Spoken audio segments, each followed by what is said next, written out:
மதிப்பெண், 100 நாள் வேலை திட்டம், 100 நாள் திரைப்படத்தின் வெற்றி விழா, 100 ஆண்டு காலம் வாழ்க என்று 100க்கு என்றுமே ஒரு சிறப்பு. அந்த வரிசையில் இன்று வானமே எல்லை, அதற்கு எல்லையே இல்லை என்று போற்றும் அளவிற்கு Bharathi Pavanar Senthamizh Vaanam all India books of records இணைந்து நடத்தும் தமிழ் இலக்கியங்களோடு 100 நாள் உலக சாதனை கருத்தரங்கமாம். ஆம், இந்த இனிய தமிழ் திருவிழாவில் கருத்தரங்க தலைவர் மா மல்லிகா, தலைமை ஆசிரியர் புதுக்கோட்டை அவர்களை அன்போடு வரவேற்கின்றேன். நன்றி அம்மா. இந்நிகழ்ச்சிக்கு தமிழர் நிலம், தமிழர், தமிழ்மொழி என்ற இலக்கிய முக்கணிகளில் முதல் கனியாம் மாங்கனி எனும் தலைப்பில் நடக்கும் இக்கருத்தரங்கிற்கு பாவலர், தமிழ் பற்றாளர் து. பவானி, தமிழ் ஆசிரியர், நமது கருத்தாளர், சாதனை பெண் விருது, திருக்குறள் தூதர் விருது, தீர்மிகு ஆசிரியர் விருது மற்றும் வலைத்தளங்களில் பல சான்றிதழ்கள் பெற்றவர், பாரதி பாவனார் செந்தமிழ் வானம் ஒருங்கிணைப்பாளர் மற்றும் சங்கத்தமிழ் இலக்கிய பூங்காவின் திருவள்ளுவர் மாவட்டம் ஒருங்கிணைப்பாளராகவும் செயலாற்றி வருகிறார். அவர்களை வருக என வரவேற்கின்றேன். நன்றிகள் சகோதரி. பாரதி செந்தமிழ் வானம் உலக தமிழ் மதுரை உறுப்பினராக இணைப்பு பெற்றது. All India book of records Tamil இலக்கியங்களோடு 100 நாட்கள் நிகழ்வு மிக சிறப்பான ஒரு முன்னெடுப்பு. இந்நிகழ்விற்கு நான் 2வது கருத்தாளராக மாங்கனி பற்றி பேசுவதற்கு வாய்ப்பு தந்தமைக்கு முதற்கண் நன்றிகளை தெரிவித்துக் கொள்கின்றேன். எழுதியவர், அதே போல அருணகிரிநாதர், பட்டினத்தார் முதலியவர்களின் பக்தி பாதையையும் பின்பற்றி எழுதியவர், ஒரு மிகச்சிறந்த கவிஞர் என்ற ஒரு பட்டமும் பெற்றவர். கண்ணதாசனுடைய கவிதைகள் 2 தொகுதிகள், ஒன்று மனம் போல் வாழ்வு, வனவாசம், அதைவிட ரகசியம், தெய்வ தரிசனம், இவை யாவும் மிக சிறப்பு வாய்ந்தவை. அதே போன்று இலக்கியத்தில் காதல், அர்த்தமுள்ள இந்து மதம், ஆட்டினத்தி ஆதிமதி, ஞான மாளிகா, ராக மாளிகா, இயேசு காவியம், மாங்கனி, தைப்பாவை, வேலங்குடி திருவிழா என இவருடைய படைப்புகள் நீண்டு கொண்டே செல்லும். இதில் ஒன்றுதான் மாங்கனி. இந்த மாங்கனியுடைய கதை என்னவென்றால், சேரனுடைய அவையில் மாங்கனி என்ற ஒரு கணினி குல பெண் யாவரையும் கவரும் விதத்தில் நடனம் ஆடியக்கூடியவர். அப்பொழுது அங்கிருந்த அமைச்சர் அழும்பில் ஏறு என்ற ஒரு அமைச்சர் தான், அவருடைய மகன் தான் அடலேறு என்பவன். அந்த மாங்கனி அந்த மன்னரினுடைய அவையில் நடனம் ஆடும் பொழுது அந்த நடனத்தின் மீது அந்த பெண்ணினுடைய அழகை கண்டும் அடலேறு என்பவர் தன்னுடைய மனதை பறிகொடுக்கின்றார். அப்பொழுது அந்த அமைச்சர் அவையில் உட்கார்ந்திருக்கும் பொழுது மோகூர் மன்னன் பழையனுக்கு எதிராக போர் தொடுக்கும் அந்த செய்தியை சொல்கிறார். அப்பொழுது அமைச்சர் அழும்பில் வேல் என்பவன் தன் மகனான அடலேரிடம் போருக்கு சென்று, போரில் நீதான் தலைமையேற்று இந்த போரை நடத்தி தர வேண்டும் என்று சொல்கிறார். அப்பொழுது அந்த போருக்கு செல்லக்கூடிய அந்த ஒரு எண்ணம் இருந்தாலும் அந்த மாங்கனியை நினைத்து கொண்டிருக்கின்றார். அப்பொழுது அந்த இரவில் தனியாக இருக்கும் அந்த மாங்கனியிடம் சென்று தன்னுடைய காதலை வெளிப்படுத்துகிறார் அடலேறு. அந்த மாங்கனி என்றவள் அந்த அடலேறுவை திட்டியும் பழித்தும் பேசி மறுத்து விடுகிறாள். இருந்தாலும் உள்ளுக்குள்ள காதல் இருக்கின்றது அவளுக்கு. அவனுடைய அந்த அடலேறுவனுடைய அந்த காதலைக்குரிய விதத்தை நினைத்து தனக்கும் காதல் ரசம் படுகின்றது. இருந்தாலும் அந்த காதலை அவள் வெளிப்படுத்தவில்லை. அதன் பிறகு அடலேற்று என்ன செய்யறான்னா, தன்னுடைய தந்தைக்குரிய போருக்கு செல்ல வேண்டும் என்று கூறிய தன்னுடைய தந்தையினுடைய கட்டளை நிறைவேற்றுவதற்காக அவருடைய தலைமையில அங்க நிறைய இப்போ ஜெயிச்ச அங்க இருக்கிற வீரர்களுக்கு பல தவறான அந்த செயல்கள் செய்யும் பொழுது அடலேறு என்ன செய்யறான், தன்னுடைய தலைமையில தானே அங்க நடக்குது, அதனால இது போன்ற தவறான செயல்கள் எல்லாம் அங்க செய்யக்கூடாது அப்படின்னு சொல்லி அவங்களை எல்லாம் விடுவிச்சுட்டு எல்லாருமே தன்னுடைய நாட்டுக்கு போறாங்க. ஏன்னா அவன் என்ன பண்றான்னா, அந்த தனியவேல் அப்படின்றவன் வந்து அந்த பழையனுடைய மகள் பேர் வந்து பொன்னரசி. அந்த பொன்னரசியினுடைய அந்த கூந்தலை வந்து அவன் அறுத்து விடுகிறான். அதனால வந்து யார் ஒருத்தருக்குமே வந்து அந்த மாதிரியான இழிவான செயல்கள் பெண்களை செய்யும் பொழுது அது தவறானது அல்லவா? அதனால வந்து என்ன பண்றாருன்னா தன்னுடைய நாட்டுக்கு, சேர நாட்டுக்கு எல்லாருமே வந்து போயிடுறாங்க. அதன் பிறகு அவங்க வீட்டுல இருக்கும் பொழுது பழையன் அப்படின்னு அந்த மன்னர் என்ன பண்றாரு, மறுபடியும் வந்து அழைப்பு கொடுக்கிறாரு. யாருக்கு? அடலேருக்கு அழைப்பு கொடுக்கிறாரு. நீங்க வந்து ஒரு செய்தியை வந்து அவ கேட்கிறான். கேட்ட உடனே அவளுக்கு வந்து ரொம்ப ஒரு மன கஷ்டம், ரொம்ப துயர்ல வந்து அவ மூழ்கி போறான். அதுக்கப்புறமே தென்னரசி இருக்கக்கூடிய அந்த தென்னரசியும் அந்த அடலியரும் இருக்கக்கூடிய அந்த அறைக்கு வந்து அவ போறான். போன உடனே அங்க இருவருமே வந்து அவங்க பேசிட்டு இருக்காங்க. கணவன் மனைவி வந்து பேசிட்டு இருக்கும் பொழுது அத பாக்குறாங்க மாங்கனி.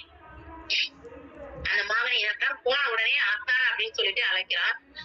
அப்படி அழைக்கும் பொழுதே அப்போ அடலியர் என்ன பண்றான், அந்த குரலை கேட்கிறான். கேட்கும் பொழுது ஐயோ மாங்கனி அப்படின்னு சொல்லிட்டு மாங்கனி மாங்கனி அப்படின்னு சொல்லிட்டு வெளியே ஓடி வரலாம். ஓடி வந்த பிறகு அவன் பிறகு என்ன பண்றாங்க, அங்க அங்க நிக்க முடியல. ஏன்னா தன்னுடைய காதலனுக்கு வந்து வேற ஒரு பெண்ணோட திருமணம் முடிஞ்சிருச்சு இல்லையா? அதனால அங்க நிக்க முடியாம அந்த துயரத்துல அவ வந்து ஓடி வந்து என்ன பண்றான்னா அங்க ஓடுற அந்த ஆத்துல வந்து அவ விழுந்துடுறான். மாங்கனி விழுந்துடுற. அப்ப அந்த மாங்கனி விழுந்த உடனே அவளை காப்பாற்றக்கூடிய அந்த இடத்துல வந்து ஓடி போய் காப்பாத்தணும் அப்படின்னு சொல்லி அவனும் பின்னாடி ஓடி போயிட்டு என்ன பண்றான்னா அந்த ஆத்துல அவனும் விழுந்துடுறான். அந்த 2 பேரையுமே அந்த அடலியரு மாங்கனிய காப்பாத்தணும், ஐயோ விழுந்துட்டாங்களே அப்படின்னு சொல்லிட்டு என்ன பண்றான், தென்னரசியும் என்ன பண்றா அந்த ஆத்துல போய் ஓதி குதிக்கிறா. இப்படி வந்து இந்த 3 பேருமே வந்து அந்த ஆத்துல விழுந்த உடனே அந்த ஆற்றுல வந்து வெள்ளம் ஏற்பட்டு 3 பேருமே அந்த ஆற்றோடு இறந்து போயிடுறாங்க. இதுதான் வந்து இந்த மாங்கனியுடைய காப்பியம். இதெல்லாம் வச்சு அவரு கண்ணதாசன் ஐயா அவர்கள் மிகச் சிறப்பாக அந்த காவியத்தை இயற்றியுள்ளார். இதுதான் அந்த கதையினுடைய மொத்த சுருக்கமே, மாங்கனியினுடைய கதையினுடைய சுருக்கமே இதுதான். இதுல வந்து அவர் இல்லாத தலைவன் போலவே இளமையும் அழகும் நானும் பொற்கும் பெற்ற தலைவி காவிய நாயகிதான் மாங்கனி. பாடல் பாடல் அழகு சிறந்த கலை மடந்தை. அதாவது அந்த கண்ணகி குலத்தில் பிறந்த அந்த மாங்கனி வந்து ரொம்ப அழகாக இருப்பா. அவன் வந்து நல்ல ஒரு நடனத்தில் தேர்ந்தமிக்க பெண்ணாகவும் திகழ்கின்றாள் அப்படின்றத மின்வெட்டு கண்கட்ட மேவினார் போல் மேம்பட்டு பூங்குழலி பூமி தொட்டு பொன் கட்டி சிலை போல ஊர்ந்து வந்தாள் அப்படின்னு சொல்லிட்டு அந்த கவிஞர் கண்ணதாசன் வந்து மாங்கனிய வந்து இந்த இடத்துல அறிமுகம் செய்கிறார். மாங்கனியினுடைய அழகு எப்படி இருந்துச்சுன்னா, கவியரசரின் கற்பனையில் பிறந்த பரத்தையர் குல பெண்தான் மாங்கனி. உயர்ந்த ஒழுக்கம் கொண்ட ஆடல் அழகு வாய்ந்த பெண்ணாக படைக்கப்பட்டிருக்கின்றாள். அதாவது பரத்தையர் குல பெண்ணாக இருந்தாலும் மாங்கனி வந்து ஒரு உயர்ந்த ஒழுக்கம் கொண்ட அந்த பெண்ணு, அழகு வாய்ந்த பெண்ணாக இருக்கிறாள் அப்படின்னு சொல்லி அவளை சித்தரிக்கின்றார். கொலைவாளுக்கு உரை போல விழிவாளுக்கு இமை, சிலையோடும் சமமாக விளையாடும் புருவம், சிறுவான பிறை மீது அலைமோதும் அழகு. அதாவது அவளுடைய அழக வந்து அந்த அளவுக்கு அவரு சித்தரிக்கின்றார். அதாவது மாங்கனியினுடைய காதலை வந்து தாய் கிட்ட சொல்றான். அதற்கு வந்து தாயானவள் வந்து மறுப்பு சொல்றாங்க.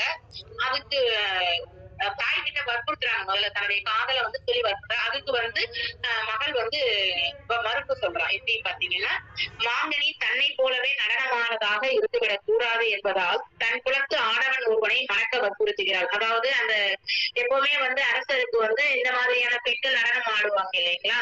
அதனால என்ன சொல்றாங்கன்னா, அவங்க தாய் என்னவளை என்ன பண்றாங்க, நம்ம குலத்துல பரத்தியர் குலத்துல இருந்த ஒரு ஆடவனையே வந்து நீ திருமணம் செய்துக்கணும். நீ வந்து அவங்க எல்லாமே வந்து அவங்கள வந்து திருமணம் செய்யக்கூடாது. நம்ம குலத்துல இருக்கிற ஒரு ஆடவனை வந்து நீ திருமணம் செய்து கொள் அப்படின்னு சொல்லிட்டு அந்த மாங்கனிய வந்து அந்த தாயானவள் வற்புறுத்துகிறார். ஆனால் வந்து தாய்கிட்ட என்ன சொல்றா, நான் வந்து எனக்கு பிடிக்காத ஒருவனை வந்து நான் எப்படி வந்து திருமணம் செய்து கொள்ள முடியும்? எனக்கு வேண்டாம். நான் வந்து மனம்தான் வந்து அடலேறுவத்தான் மணப்பேன். எனக்கு வந்து இல்லைன்னா எனக்கு திருமணமே வேணாம் அப்படின்னு சொல்லி அந்த மாங்கனி வந்து அவங்களுடைய அம்மாவை பார்த்து சொல்கிறான். வாழ்க்கைக்குரிய நெறிகளும் கற்பினுடைய சிறப்பினையும் காதலினுடைய உயர்வினையும், அதாவது இந்த இடத்துல கற்புன்றது எப்படி இருந்துச்சு, காதல் எப்படி இருந்துச்சு அப்படின்றத உணர்த்துவதாக தான் இருக்கக்கூடிய கதை தான் இந்த மாங்கனி கதையாக அமைஞ்சிருக்கின்றது.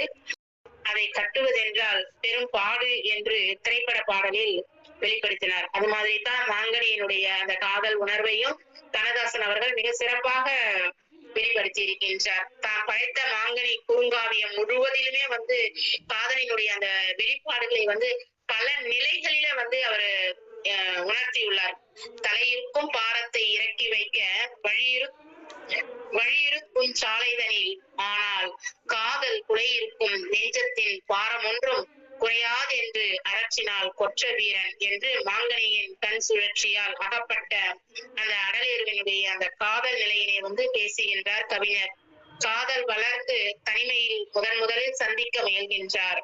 மாங்கனி என்றான் வீரன், மாங்கனி காதல் மீறி தாங்குவீர் என்றால் தாங்க, களிர்கொடி சுற்றி கொண்டால் நீங்கிறேன் என்றால் மெல்ல என்று காதலில் அகப்பட்டவர்களுடைய சந்திப்பை பற்றி மிக அழகாக கண்ணதாசன் அவர்கள் இந்த இடத்துல அந்த காதல் வெள்ளத்தில் சிக்கி சிதறந்து தத்தளித்த அந்த அடலேறுவனுடைய அந்த மனதை, அதாவது திரும்பி வந்த பிறகு மாங்கனிய தன்னுடைய காதலனை கண்டு அவர்களுக்கு திருமணம் ஆகிவிட்டது அப்படின்றத நினைச்சு ஓடி போயிட்டு அந்த ஆத்துல விழுகும் பொழுது அந்த தத்தளிக்கக்கூடிய அந்த அடலேறுவனுடைய மனத்தை இவ்வாறு விளக்கின்றார், பாடுவதாக அமைக்கப்பட்டிருக்கின்றது.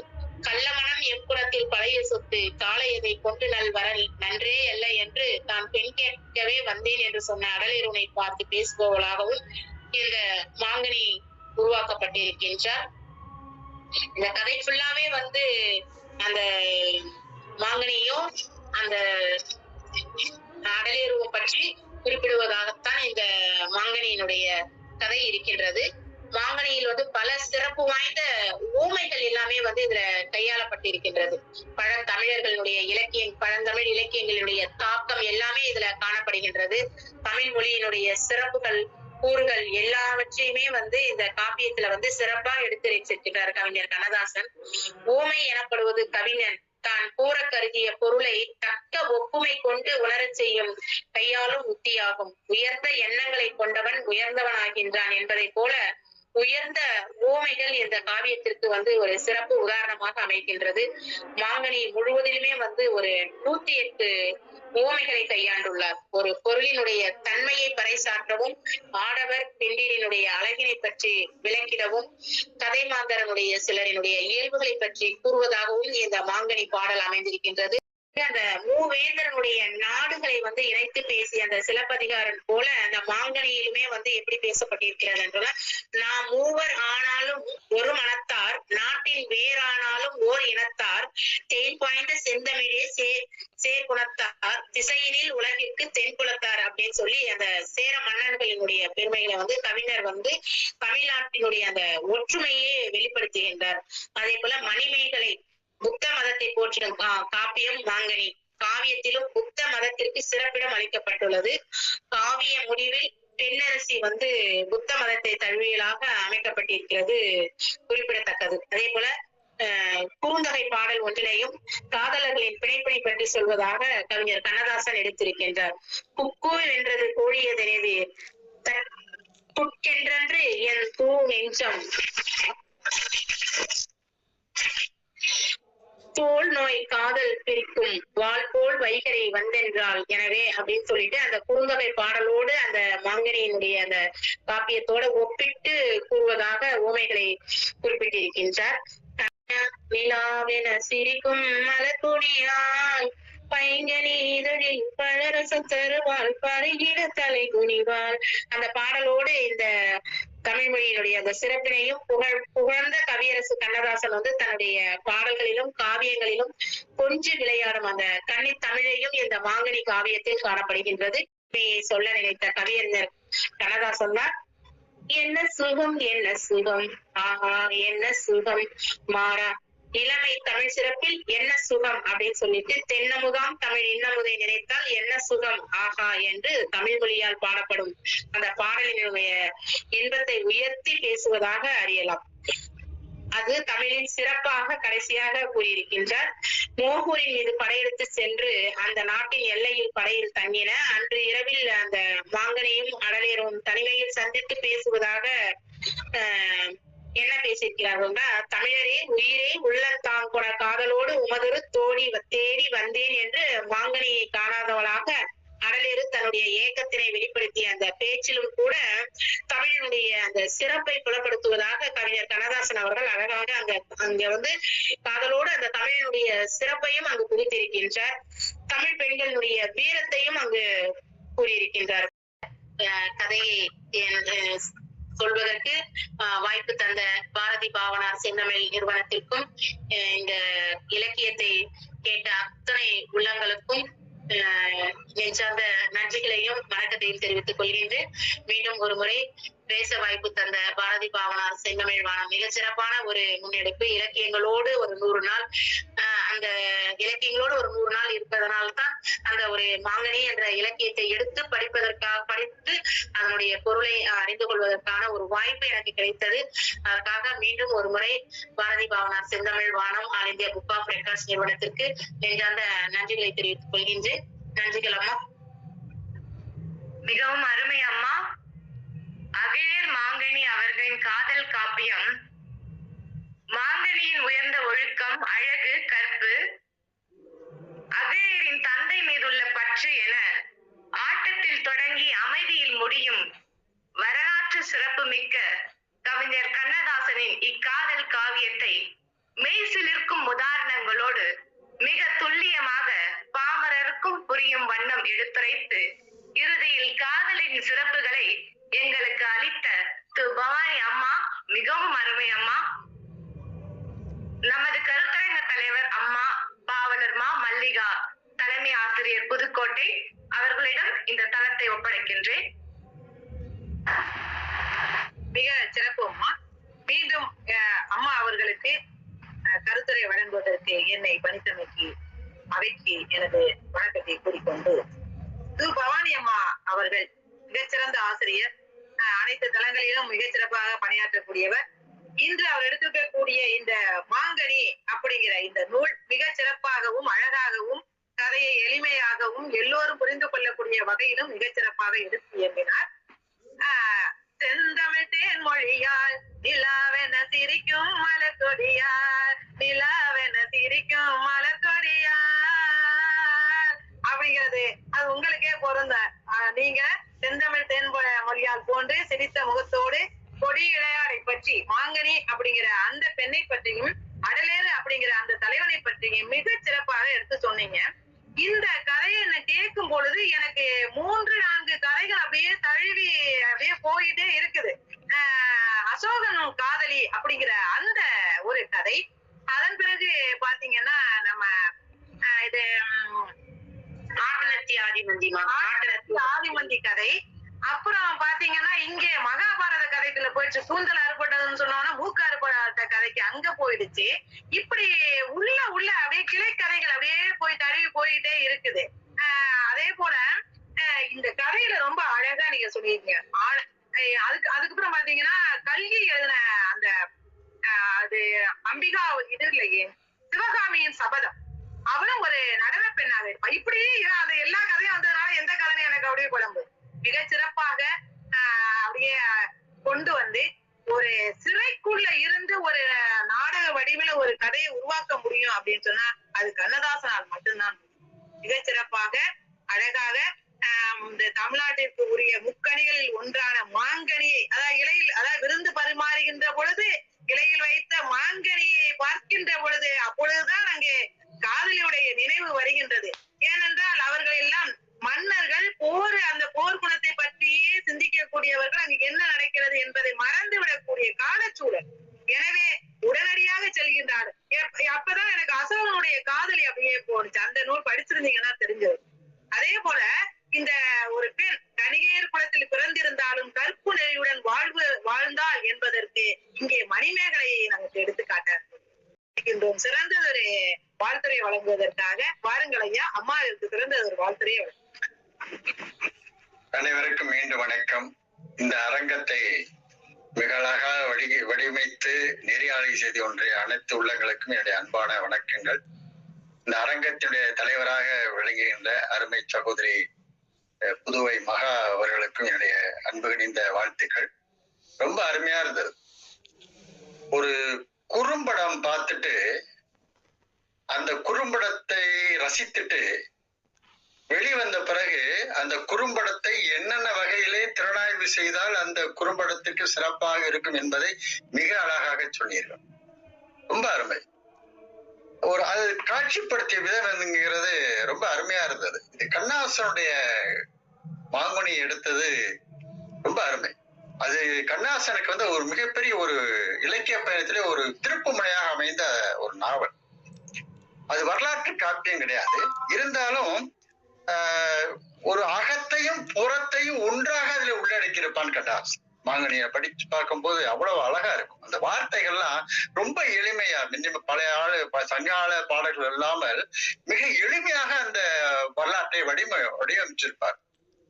எப்ப உருவாச்சுன்னா, கள்ளக்குடி போராட்டம் அன்றைக்கு தமிழ்நாட்டுல வந்து கள்ளக்குடி போராட்டம் நடந்துச்சு. அப்ப சிறையில இருந்து கண்ணாசன் எழுதினார். கண்ணாசனை சிறையில் அடைச்சாங்க. அந்த சிறையில இருந்து எழுதின கண்ணாசனுடைய உணர்ச்சிகளின் வெளிப்பாடுதான் இந்த மாங்கனி. ரொம்ப அருமையா படிச்சுக்கிறார். நீங்க அதை நீங்க சொன்ன விதம், முதல்ல வரலாற்றை சொல்லி முடிச்சிடுறீங்க. முடிச்சுட்டு அடுத்தடுத்து அந்த அடலேறு மாங்கனி இவருடைய தன்மை என்ன, இதை கண்ணதாசன் எப்படி தன்னுடைய கவிதையிலேயே பகிர்ந்திருக்கின்றான். அந்த பகிர்ந்ததோடு மட்டுமல்லாமல் அந்த மாங்கனியிலேயே தமிழருடைய பண்பாடு, கலாச்சாரம், நாகரிகத்தை அனைத்தையும் ஒட்டுமொத்தமாக எப்படி மென்மையாக, எளிமையாக, ஆணித்தரமாக சொல்ல முடியுமோ அதை மிக அழகாக கண்ணதாசன் மாங்கனியில படித்திருப்பார். அதிலும் கணிகையரை பற்றி சொல்கின்ற போது, கணிகையர் வந்து ஒரு காலத்தில் தெய்வமாக மதிக்கப்பட்டார். வாய்ப்பாக நான் பார்க்கிறேன். நீங்கள் என்று செய்த அந்த பொழிவு என்பது கண்ணதாசன் எழுதிய அந்த மாங்கனிக்கு ஒரு மிகச்சிறந்த ஒரு ஆய்வாக நான் இருக்கிறதாக என்று நினைக்கின்றேன். ரொம்ப அருமையா பண்ணீங்க. வாழ்த்துக்கள் பவானி அம்மா அவர்களுக்கு என்னுடைய அன்பான நெஞ்சார்ந்த வாழ்த்துக்களை தெரிவித்துக் கொண்டு விடைபெறுகிறேன். நன்றி, மகிழ்ச்சி, நன்றிகள் ஐயா. சிறப்பான வாழ்த்துறை தங்களுக்கு நான் வந்து நன்றிகளை தெரிவிச்சுக்கிறேன் ஐயா. அதாவது அந்த கதையில வந்து அந்த பாடல்களா இருந்துச்சு. ஒரு 2-3 தடவை படிச்சேன். பாடல்கள் சொல்லி விளக்குனா நம்மளுக்கு வந்து புரியாது அப்படின்றதுக்காக தான் முதல்ல வந்து அந்த கோர்வையா அந்த கதையை வந்து நம்ம உள்ள ஒரு 2 படிச்சுட்டு கோர்வையா கதையை முதல்ல சொல்லிட்டோம்னா அதுக்கப்புறம் பாடல் சொல்லி விளக்கணும்னா புரியும் அப்படின்றதுக்காக தான் முதல்லயே வந்து அந்த கதையினுடைய சாராம்சத்தை மொத்தம் எழுதிக்கிட்டு அந்த கதையா சொன்ன பிறகு நமக்கு எல்லாருக்குமே அது எளிமையா இருக்கும். அதுக்கப்புறம் அந்த இதுவா இருக்கும் அப்படின்றதுக்காகதான் மொத்த கதையினுடைய சாராம்சத்தை எழுதி சொன்னதால ரொம்ப மீண்டும் கண்ணாசனுடைய மாங்கனியை படிச்ச மாதிரி ஒரு உணர்வு எனக்கு இருந்தது. அதான் மிகச்சிறந்த. இவ்வளவு பணிகள் நடந்ததா என்பதை ஒரு நாவல் மூலம் சொல்லி விடுவார். அதே போலவேதான் அவருக்கு முன்னோடியாக இருந்த கண்ணதாசன் இந்த மாங்கனி, நான் கல்லூரி காலங்களில் அதை வாசித்திருக்கிறேன். 1983-86 கும்பகோணம் கல்லூரியில் நான் படிக்கும் பொழுது அந்த மாங்கனியை வாசிப்பதற்கும் அது பாடத்திட்டத்தில் இருந்தது என்றுதான் நினைக்கிறேன். மிகவும் ஒரு சுவையாக இருக்கும். அதை நடத்தும் பொழுது அந்த தமிழ் பேராசிரியர்கள் எல்லாம் மிகவும் அதை ஆர்வத்துடன் சுவையாகவும் அந்த நடிப்புடன் நடித்து காட்டி நடத்துவார்கள். அதை எனக்கு மிகவும் ஒரு நினைவு வந்தது. கும்பகோணம் கல்லூரியில் படிக்கும் பொழுது ஒரு திடீரென்று கட்டுரை போட்டி வைத்தார்கள். திடீரென்று தலைப்பு சொல்வார்கள். அந்த தலைப்பில் வந்து நம்ம உடனடியாக கட்டுரை எழுத வேண்டும். அந்த 3 கட்டுரை போட்டிகள் யார் முதலில் வருகிறார்களோ அவர்களுக்கு பரிசு உண்டு என்று அறிவித்தார்கள். அந்த 3லுமே நான் முதலாக வந்தேன். ஆனால் பரிசு மட்டும் கிடைக்கவில்லை. அது இன்னும் நிலுவையில் இருக்கிறது. அதனால் இதை நினைத்து பார்க்கும் பொழுது மாங்கனி போன்ற இந்த காவியங்கள் நாம் சாதாரணமாக நினைப்பதல்ல. ஒரு கவிஞனுடைய எண்ண ஓட்டத்தை நாம் புரிந்து கொள்வதற்கு உதவும். ஒரு கவிஞன் என்ன நினைக்கிறானோ அதை கவிதைகளில் வடிப்பதற்கான ஒரு மடைமாற்றாகவும் வடிகாலாகவும் தன்னுடைய காவியங்களை அவர்கள் அமைத்துக் கொள்கிறார்கள். அதனால்தான் படைப்பதனால் நானும் ஒரு இறைவன் என்று அவர் தன்னை சொல்லி இருக்கிறார். ஆம், அது அகம்பாவத்தினால் சொல்வதல்ல, அகம் பாவமற்று இருப்பதனால் அதை அவர் தைரியமாக சொல்லி இருக்கிறார். இளையராஜா கூட தன்னை சொல்லுவார் சில நேரத்தில். அவையெல்லாம் மேம்பட்ட உத்திகள். இந்த வார்த்தைகளில் நாம் சிக்குண்டு விடக்கூடாது. அதனால இது மிகவும் பாராட்டத்தக்க ஒரு முயற்சி இன்றிலிருந்து தொடங்குகிறது. இந்த முதல் நிகழ்ச்சியில் நீங்கள் முதல் கலந்து கொண்டிருக்கிறீர்கள். அதில் முதலாவதாக நீங்கள் உங்களுடைய முத்திரையை பதித்திருக்கிறீர்கள். அதன் மூலமாக பின்னால் வரக்கூடிய எங்களை போன்ற பிற்கால சோழர்களுக்கு தாங்கள் ஒரு முன்னோடியாக இருக்கிறீர்கள். அதற்கு இந்த இணையதளம், இந்த பாரதி பாவான செந்தமிழ் வானமானது அடித்தளமிட்டு நமக்கெல்லாம் நமக்கு ஒரு ஆற்றுப்படை நூலாக அமைந்திருக்கிறது. உங்களை பாராட்டுவதற்கு எனக்கு வயது இருக்கிறதா என்று எனக்கு தெரியவில்லை. ஆனாலும் ரசிகர்களுக்கு வயது தேவையில்லை. ஆனால் நன்றாக ரசித்தேன். நாங்கள் கூறும் அந்த ஒவ்வொரு சொல்லையும் நான் நன்றாக கவனித்துக் கொண்டிருந்தேன். அது திடீரென்று எனக்கு இதை கேட்பதற்கு வாய்ப்பு கிடைத்தது. அதற்காக நான் நன்றியை தெரிவித்துக் கொள்கிறேன். மேலும் இது போன்ற பல நிகழ்ச்சிகளில் நீங்கள் பங்கெடுத்துக் கொள்வது மூலமாக பெண்மை வாழ்கவென்று கூத்திடுவோமடா என்ற பாரதியினுடைய கனவை இந்த பாரதி பாவான செந்தமிழ் வானமானது உங்கள் மூலமாக நிறைவேற்றிக் கொள்கிறது. பேச்சு என்பது வெறும் வெற்றாவி அன்று, வெறும் கூக்குரல் அன்று. அஃதொரு கலை. பேச்சை கலையாக்குவது அறிவுடைமை, அதனை வெறுமையாக்குவது அறிவுடைமை ஆகாது. எனக்கு பிடித்த, என்னுடைய தன்னம்பிக்கைக்கு விதையிட்ட திருவிக்கா மணிமொழியை முன்னிறுத்தி வரலாற்று முக்கியத்துவம் வாய்ந்த இந்நிகழ்வில் கருத்தரங்க தலைவர் பாவலர் மா மல்லிகா அவர்களுக்கும், கருத்தாளர்கள் திரு தெய்வேந்திரன் ஐயா மற்றும் பாவலர் து பவானி அம்மா ஆசிரியை அவர்களுக்கும், மேலும் இந்த இனிய மாலை பொழுதில் இக்கருத்தரங்கினை ஒருங்கிணைத்து நெறியாள்கை செய்பவர்களையும் ஒருங்கிணைப்பாளர்களையும் மற்றும் பார்வையாளர்களையும் வருகை புரிந்துள்ள அனைவருக்கும் நன்றி கூறி மகிழ்கின்றேன். மற்றும் நம்மை எல்லாம் அன்பெனும் நூலிழையில் ஒருங்கிணைக்கும் ஆளுமையாம் நம் நெறியாளர் தோழிராஜா ஐயாவிற்கு என் இதயம் கனிந்த நன்றிகள் கூறி மகிழ்கின்றேன். நன்றி, வணக்கம்.